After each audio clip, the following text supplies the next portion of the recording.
তো গাইস আসসালামু আলাইকুম। আমি এখন যাইতাছি কুতবা 10 নং ধানিবাঙ্গা সরকারি প্রাথমিক বিদ্যালয়ের মাঠে, কারণ বিগত কয়েকদিন ধরে একটা মিনিবার ফুটবল টুর্নামেন্ট চলতেছে। তো আজকে ফাইনাল ম্যাচ। তো ফাইনাল ম্যাচগুলো বরাবর মতো অনেক জমজমাট হয়ে থাকে, তাই উপভোগ করার জন্য চলে আসলাম। তো এসে দেখি মাঠ থেকে প্লেয়ারগুলো অনেক বড় বড়, আর ইতিমধ্যে হাফ টাইম শেষ, এক এক গোলে দোনো দলই সমতায় আছে। তো যাই হোক, এটা যেহেতু ফাইনাল ম্যাচ জমজমাট হবে, তো সবাই উপভোগ করতে থাকুন।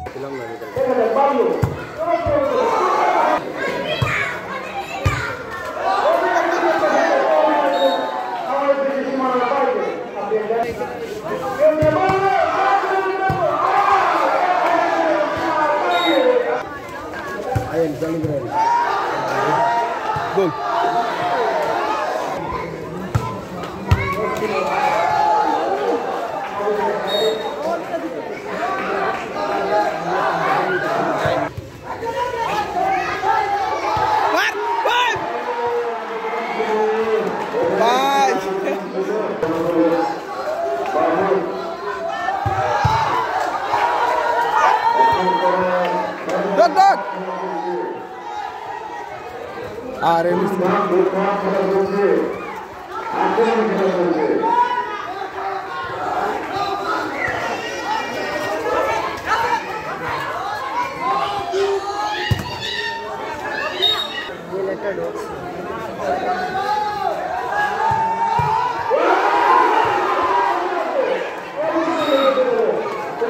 তো ম্যাচটি এক এক গোলে ড্র হয়ে গেছে। এখন প্ল্যানটি শুট আউট হবে। শাকিল ভাই দেখতেছি খুবই সুন্দরভাবে ম্যাচটি পরিচালনা করতেছে।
আমরা